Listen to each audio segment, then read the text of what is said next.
What made you instantly realize your friend is not a real friend? I lost my phone during gym class last Tuesday. Searched everywhere, asked everyone, even checked the lost and found 3 times. Nothing. I went home feeling sick to my stomach. Because it wasn't just the phone. All my pictures with my dead grandpa were on there, plus my diary app where I wrote everything. My mom took me to get a new phone the next day. When we restored everything from the cloud, I was so relieved. All my photos came back. My notes, everything. I immediately opened my messages to tell my friends I got a new phone. That's when I saw it. There were 2 group chats with almost identical names. One called the Squad with me and my 5 closest friends, and another one called Squad. Without M, my heart stopped. I clicked on the second one. Every single message was about me. Screenshots of my outfit from Monday with captions like "Thrift store disaster strikes again." A voice recording of me laughing during lunch, followed by sounds like a dying goat, Lamo. There was even a photo someone took of me crying at my grandpa's funeral last month with the caption, "Crybaby M," added again. I kept scrolling and my hands started shaking. My best friend Kylie was the most active one. She made a poll asking, "What dumb lie will M tell us today?" Another message from her said, "Did you see how she ate that sandwich? So gross." I almost threw up. They'd been doing this for months. Every embarrassing moment, every time I trusted them with something personal. Every outfit I wore thinking I looked cute. They screenshotted everything and made fun of it behind my back. The worst part was reading about my crush. I told Kylie I liked this guy Trevor in our history class. In the chat, she wrote, "M thinks Trevor likes her back." "Lo, should we tell her he called her weird?" Another friend added. "Nah, let her embarrass herself more." I found messages about my family, too. When I told them my dad lost his job, they joked about how we'd probably have to move to a trailer park. When I shared that my mom was stressed about money, one of them wrote, "Maybe that's why M dresses like she shops at garage sales." There were hundreds of messages, screenshots of my Instagram posts with laughing emojis, photos they took of me. Without permission, when I wasn't looking good, even pictures of my lunch with comments about how poor my family must be. I didn't cry. I was too angry to cry. I took screenshots of everything, deleted all their numbers, and left the main group. Chat with 3 words. Found my phone. The next morning at school, Kylie ran up to me with her usual fake smile. "Oh my God, you're back. I was so worried about you yesterday. Did you find your phone?" I just stared at her. This girl who I'd shared secrets with, who I defended. When other people called her annoying, who I'd given my lunch money to when she forgot hers. She was looking at me with the same sweet expression she always had. But now I knew what she really thought about me. "Yeah," I said. "Found everything." She didn't catch the tone. "That's amazing. Want to sit with us at lunch? We missed you so much yesterday." I looked at her for a long moment. Then I said, "No thanks," and walked away.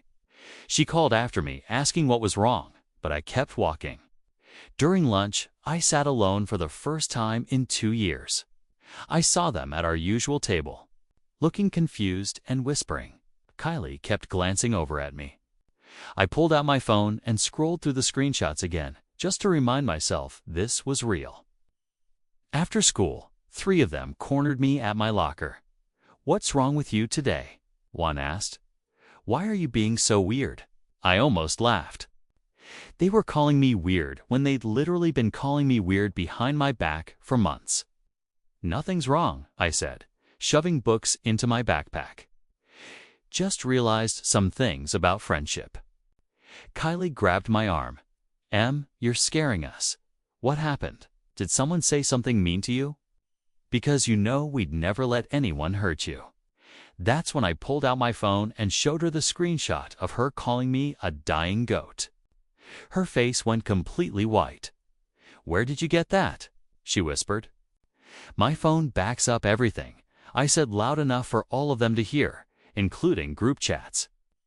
They all started talking at once, making excuses, saying it was just jokes, that they didn't mean it. But I was already walking away. I never spoke.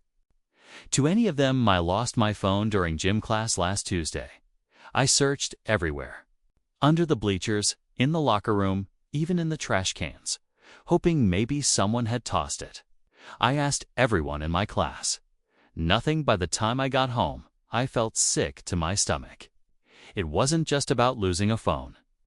It was about everything inside it. Pictures of my grandpa, who passed away last month. Videos of us fishing together. Even the diary app where I wrote everything I was too scared to say out loud. Mom took me to get a new phone the next day. When we restored everything from the cloud, I nearly cried with relief. My photos came back. My diary was intact. For a moment, I thought everything was okay. Then I opened my messages. 2 group chats. Same name, almost. The squad with me and my 5 closest friends. And right below it, the squad without M. My stomach twisted. I clicked the second one. The first thing I saw. A screenshot of me from Monday. My favorite outfit, the one I'd spent an hour picking out because I actually felt cute for once. Caption: Thrift store disaster strikes again. I kept scrolling. A voice recording of me laughing during lunch, followed by, sounds like a dying goat, LMAO. And then, my chest went hollow. A picture of me crying at my grandpa's funeral. The caption, Crybaby M, added again. I froze. My hands shook so bad I could barely hold the phone. I scrolled more. Hundreds of messages. Screenshots of my Instagram, posts with laughing emojis. Pictures of me eating lunch. She chews like a cow. When I told them my dad lost his job, someone wrote, "Guess they'll be living in a trailer park now." Even my mom wasn't spared. When I said she was stressed about bills, Kylie, my best friend, wrote, "Maybe that's why M dresses like she shops at garage sales." My throat closed up, and then I saw the messages about Trevor, my crush. I'd told Kylie about him weeks ago. Nervous and excited. In the chat, she wrote, "M thinks Trevor likes her back. Lol, should we tell her he called her weird?" Another friend replied, "Nah, let her embarrass herself." I didn't cry. I was too angry to cry. I took screenshots of everything. Every photo, every cruel comment. Then I deleted all their numbers. Finally, I left the main group chat with 3 words. Found my phone. The next morning, Kylie came running up to me, smiling like nothing was wrong. "Oh my God, you're back." I was so worried. Did you find your phone? Story 2. At Christmas Eve brunch. My dad pulled me aside. "Do not embarrass us. No drama," I said. "Copy that." Then my mom giggled loudly. "We did a Secret Santa, but we figured you wouldn't mind being skipped." I smiled, quietly, slid my gift envelope into my pocket, and sent a single text. Message received. 43 seconds later, everything started falling apart. My brother yelled, "Why would you do this on Christmas?" Kai said, "No drama, just boundaries." Then I closed the door. I arrived at the house with a bottle of decent wine, 2 wrapped envelopes, and no illusions. It was Christmas Eve brunch, a tradition that used to mean something. The hallway smelled like cinnamon and artificial fur. The same 12 songs played. On loop, everything looked picture perfect, which should have been my first warning. Picture perfect, not people perfect. The first crack came early. My dad pulled me aside near the back hallway next to the closet that still holds my old coats no one's thrown out. But everyone ignores. His tone wasn't angry, just clinical. "Don't embarrass us." "No drama," I said. "Copy that." Then I went to hang my coat.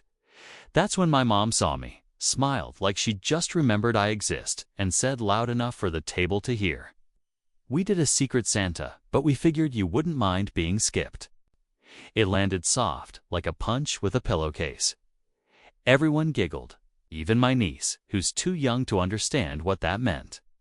I smiled, quietly, slid my envelope, the one with gift cards for everyone, back into my pocket, and I sent one text, "Message received." That was it. No raised voice, no slammed doors. Just a silent acknowledgement that the dynamic hadn't changed. I had 43 seconds later, everything started falling apart. I hadn't planned it, but the moment I withdrew, the moment I stopped playing my role, the panic began. My brother stood up too fast, slashed mimosa on the tablecloth. "Why would you do this on Christmas?" I turned to him calmly. No drama, just boundaries. Then I walked to the door, pulled it closed behind me, left them with their picture-perfect scene unraveling from the inside. Because that's what happens when the infrastructure leaves. They didn't understand yet, but this wasn't a tantrum. It was a systems check, and I had just flipped the first switch. I didn't drive far, just circled the block twice. Parked behind the church where they held my 3rd birthday and let the car idle. That's when it hit me, the sensation I'd forgotten I was capable of. Not anger, not sadness, calculation. I wasn't reacting. I was compiling, sorting memories like files, reviewing footage. And what I saw made everything clearer than it had ever. Ben, this wasn't the first time I'd been skipped. Not the first Christmas. Not the first room they filled before checking if I even had a seat. I remembered last year the family photo without me. My face literally cropped out for symmetry. The year before the group gift, where everyone pitched in but forgot to ask me. "You weren't in town?" They said I lived 20 minutes away. I remembered my sister's wedding. They gave me the 3rd toast slot behind the dog. I remembered Mom telling people I don't like attention to excuse forgetting my birthday twice. I remembered helping them pay off the 2nd mortgage without ever hearing a thank you, just a text that read, "Funds cleared. We'll handle it from here." I remembered the Thanksgiving I drove 6 hours for only to find my seat given to a neighbor. "We figured you'd be fine in the kitchen." Every time the same formula. I gave, they took. I was excluded. And every time I swallowed it, bit down. Told myself I was being dramatic. Told myself they loved me, just not in the way I needed. But now the mask was off. It wasn't love in the form I needed. It was reliance disguised as affection. The worst part, I trained them too. I made myself available, helpful, silent, a convenient son, a dependable brother, the kind of person who shows up early, stays late, and fixes what's broken before anyone realizes it's cracked. And they rewarded me by handing my seat to a stranger. My mom giggled when she said it. "We figured you wouldn't mind being skipped because that's how she sees me. An extra, a non-essential, a failif. Not the person who's covered 2 emergencies, fixed for jobs, and bailed my brother out of more debt than he'll ever admit. They don't hate me. That would require acknowledging me. They tolerate me barely." I started thinking in blueprints. What systems were still under my name? What subscriptions? What accounts? What contracts did they build on my infrastructure, assuming I'd keep holding the load without complaint? And the more I thought about it, the clearer the pattern became, the more sinister. Because it wasn't just personal, it was architectural. I was the support beam they stapled Christmas lights to without ever checking the weight limit. And now, that I had stepped away, even for 1 hour, the whole thing groaned, tilted, cracks formed instantly. That's how fragile the whole structure was. That's how dependent they'd become. They made me the ghost in the machine. And now that ghost had exited the system, they didn't know it yet. But brunch was the least of their problems because I remembered. Every password, every access point, every favor. And this time, I wasn't deleting the receipts. This wasn't a meltdown. This was a reformation. I got home and plugged in my laptop like a surgeon prepping for a quiet, precise amputation. This wasn't emotion-driven. It was a process of letting go step by step. Step 1. Audit. I opened a spreadsheet and listed every connection point they had to me. Financial, digital, infrastructural, cell by cell. The web unraveled, the joint family phone plan, the Wi-Fi. Router I installed last year and still paid for. The security system registered under my company account. The thermostat, smart locks, and camera cloud backup all tied to my enterprise license. The Hulu, Netflix, Prime Video, and Disney Plus, all under my email. My dad's business accounting software, the mortgage I co-signed, the insurance policy I helped draft. The family's cloud storage, password manager, tax filing apps, mine. All mine.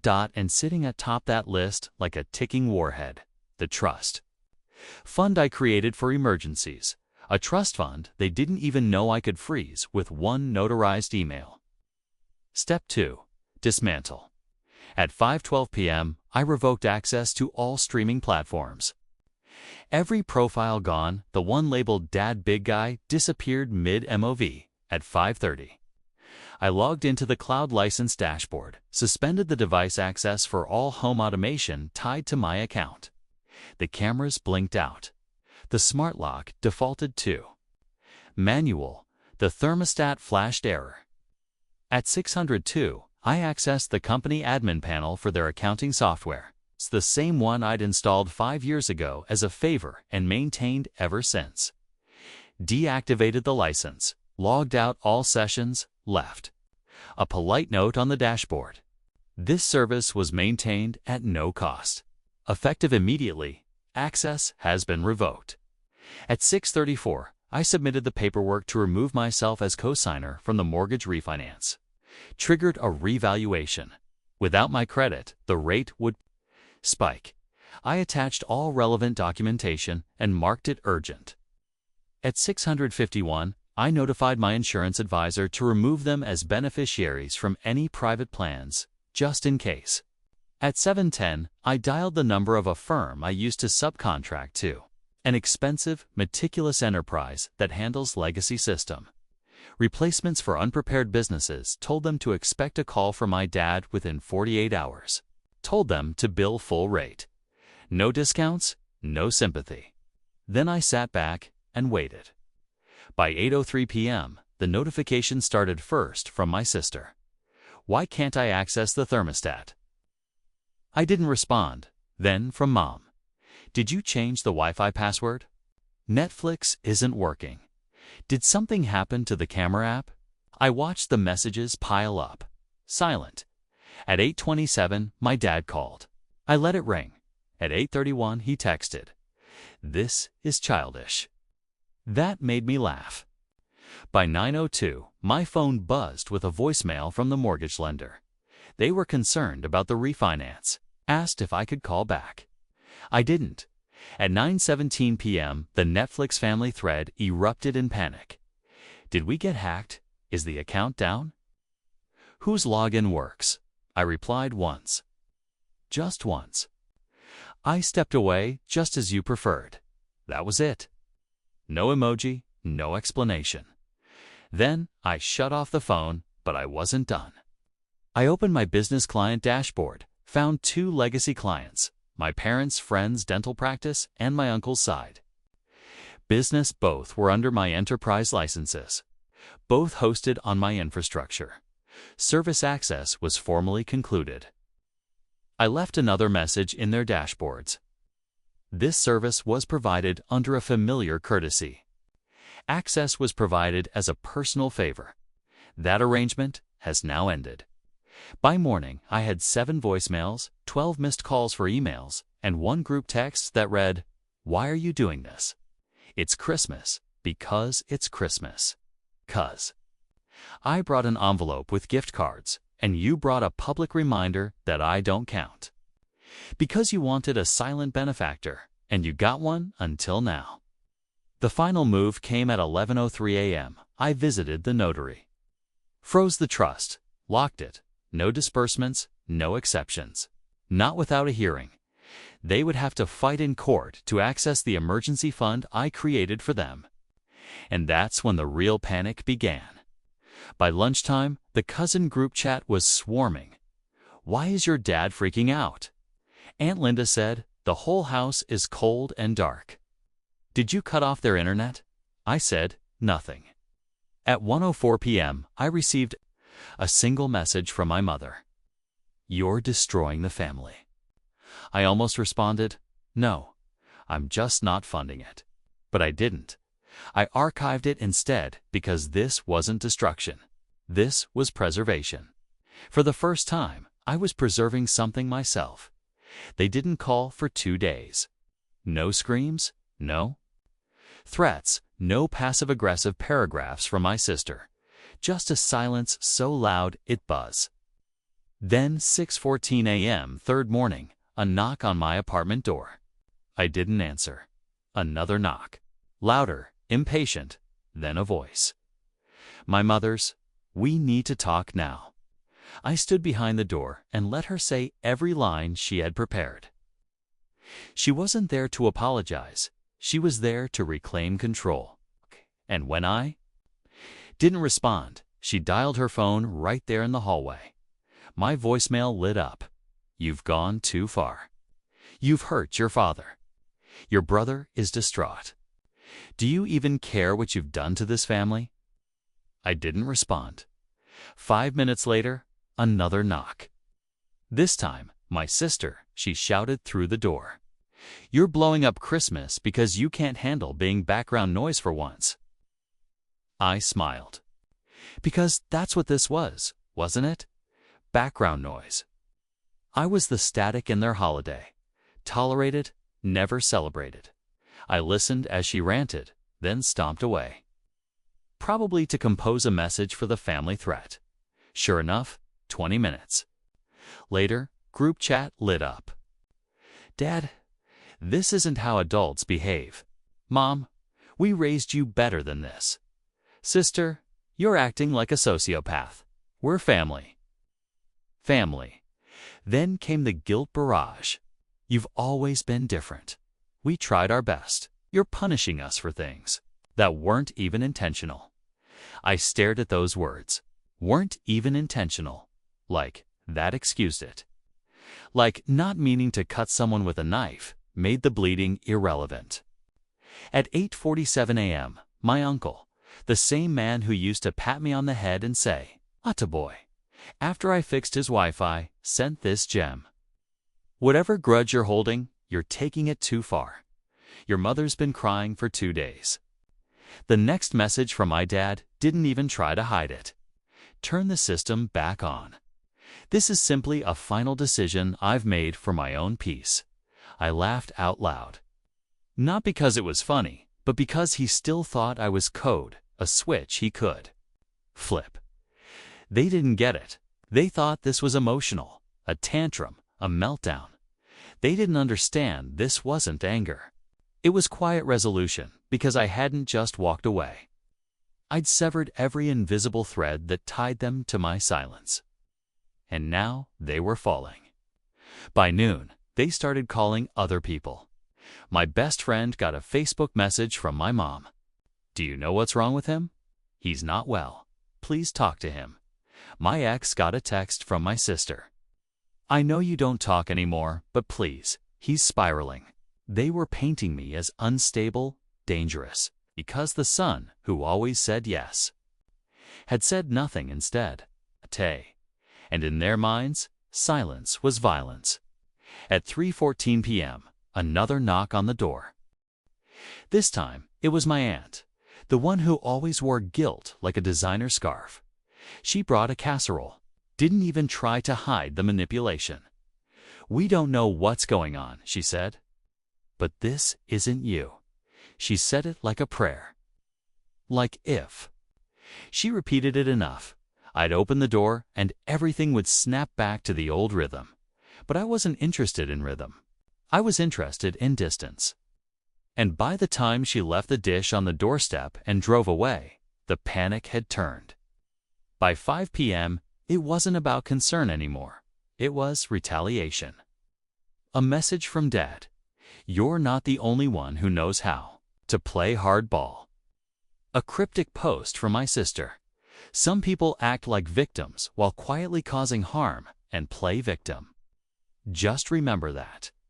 Then came the digital sabotage attempts. Failed password resets, fake login alerts, 2 calls from unknown numbers, a warning ping from my bank. They were flailing, desperate to pull me back into the role they needed. The responsible one, the fixer, the codependent provider. I wasn't responding, and they didn't know how to survive without me. At 7:42 p.m., I got a call from a number I didn't recognize. Voicemail again. You're making a big mistake. Think it through. My father's voice growled. You think you're untouchable, but we know things too. I replayed it twice. The same man who used to introduce me to colleagues as our tech genius was now trying to bluff like a failed mobster. My only thought was, they really don't understand what silence means to me, because I wasn't trying to. When I was done playing. At 8:06 p.m., my sister uploaded an Instagram story. Our baby photo, both of us in matching Christmas sweaters. The caption, some people forget where they came from, but blood remembers. It got 34 likes in the first hour, mostly extended family, church friends, a few of her yoga clients. At 8:14, I texted a screenshot of it to my cousin Ellie. She replied in 60 seconds. They're spiraling. Stay quiet. It's killing them. She was right, and then the mask fully cracked. At 8:32 p.m., an anonymous email hit my work inbox. Subject, concerns about John. Inside, a badly formatted accusation, claiming I had misused admin. Access to retaliate against my own family, potentially compromising client data. No evidence, just insinuation. A clumsy attempt to shake my foundation. I laughed, quiet, low. Then forwarded it to our compliance officer along with screenshots of the family meltdown and the voicemail threats. By 9:00 p.m., legal had already flagged it as non-credible, retaliatory, and personal in nature. No internal action warranted. But that wasn't the point. The point was, they tried. They tried to dismantle me because they couldn't control me. At 9:17 p.m., one more ping, this time from the mortgage lender. Their message was clinical. Due to cosigner withdrawal, your refinance agreement must be restructured. You may be at risk of default without a qualifying guarantor. The irony? They hadn't even read the email chain. They thought removing me would be as easy as uninviting me from a dinner table. Now the payments had doubled, and still no apology, not even a hollow one, only escalation. That night, I sat at my desk with a mug of untouched tea and a folder of screenshots. My cousin Ellie was texting me updates from the extended family group thread. Your dad's blaming the whole thing on stress. Your mom's saying you always wanted to break away, and now you finally have your excuse. Your sister said you've been unstable since college. She's bringing up stuff from 10 years ago. The desperation stank. At 10:14 p.m., the last message came in from my mom. No greeting, no context. Just you left us with nothing. I stared at it, not because it hurt, but because she really believed it. That I was nothing until I was giving. That silence was an attack. That distance was betrayal. I typed 2 words back.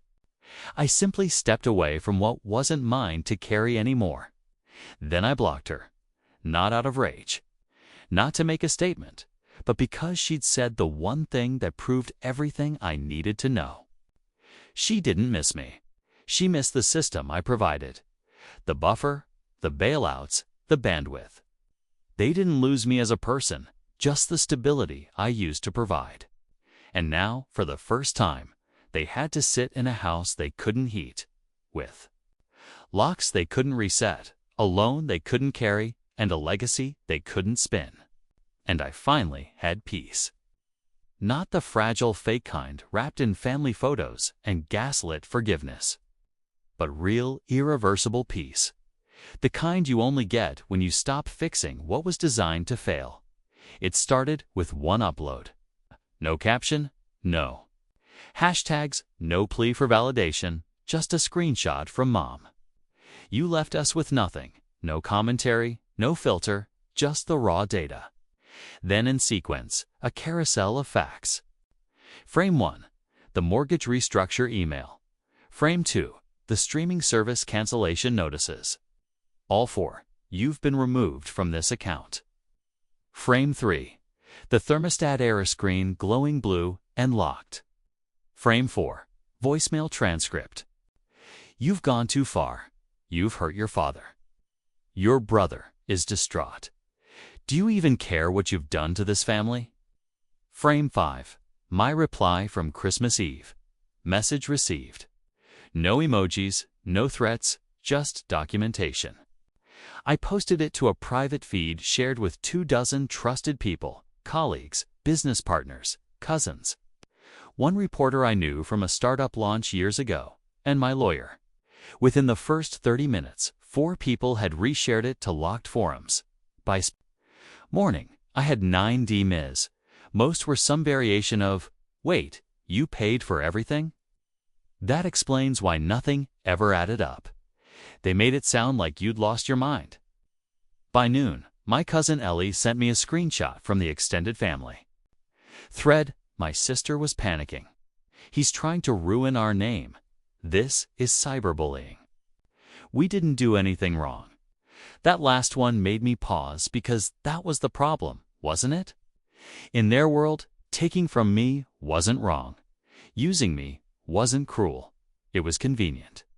They assumed silence meant consent. That my absence of protest was permission. It wasn't. It was grief. Recycled over years, and now I was done grieving.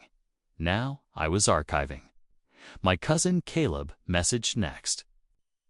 Bro, I always thought your dad was overbearing. I didn't know it went this deep. Then came a message from one of my old mentors. Proud of you. Quiet men often carry the most weight. Glad to see you drop theirs. And then, out of nowhere, my college roommate's wife, someone I hadn't seen in a decade, shared the post with the note. Every family has a version of this, maybe not as extreme, but the silence, the roles, the invisible debt. I see you. That one hit hardest, because she was right. This wasn't just about me. This was about every quiet son, every daughter who got called for protecting herself, every sibling who was tolerated, when convenient, and erased when not. At 2:34 p.m., my dad's receptionist emailed me directly.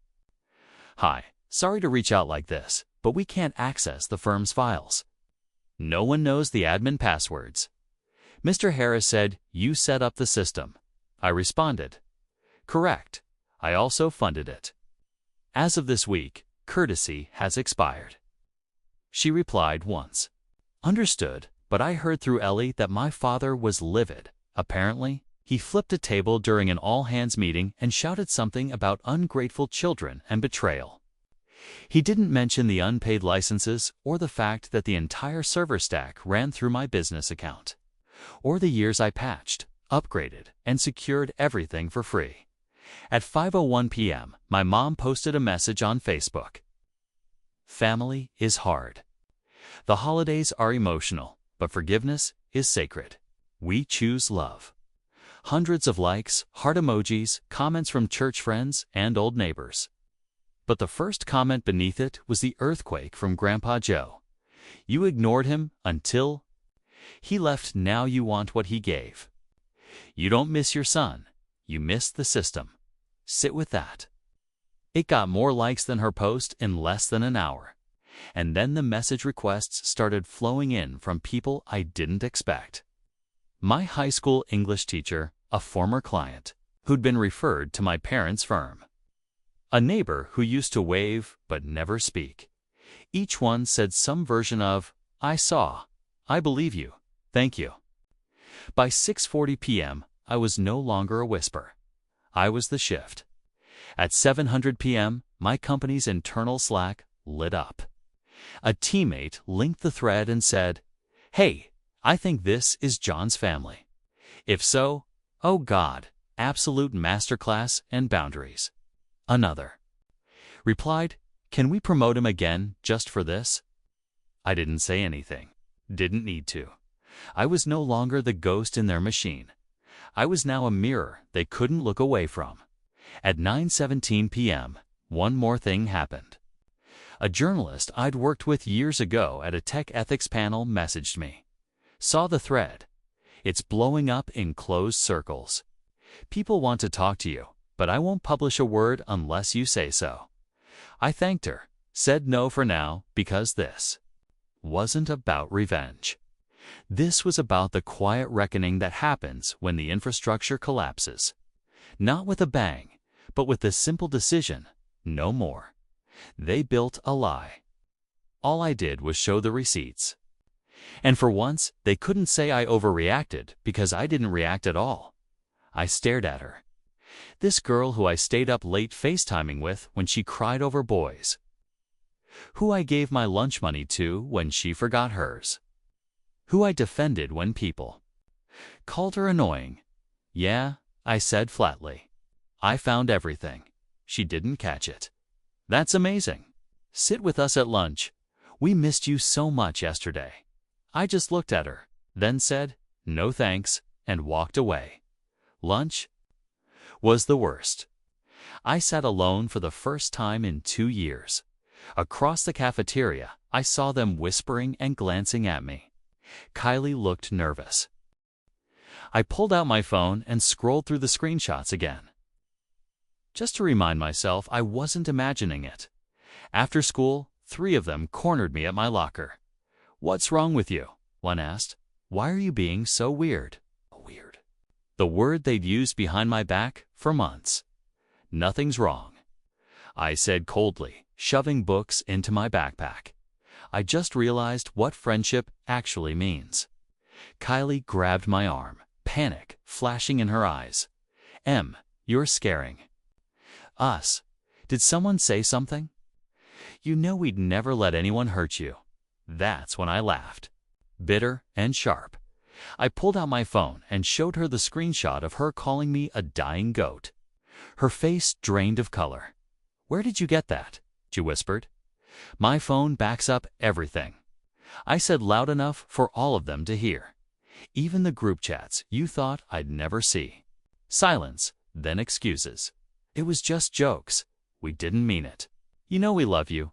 I slung my bag over my shoulder. "No," I said. "You loved having someone to laugh at." And I walked away.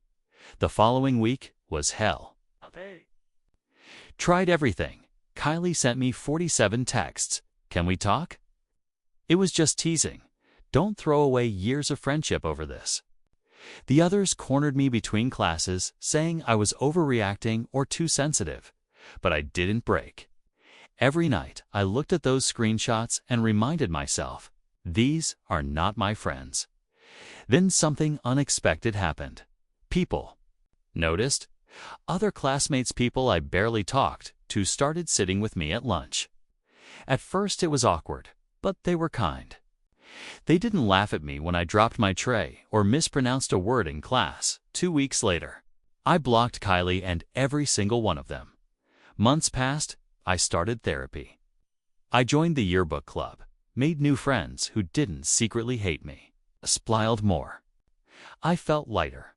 One day, I passed Kylie in the hall. She looked at me like she wanted to say something. I just walked past her. For the first time in years, I felt free. And that's when I realized, sometimes losing your phone is the best thing that could ever happen to you, because it showed me who my real friends were and it gave me the strength to finally find the ones who are.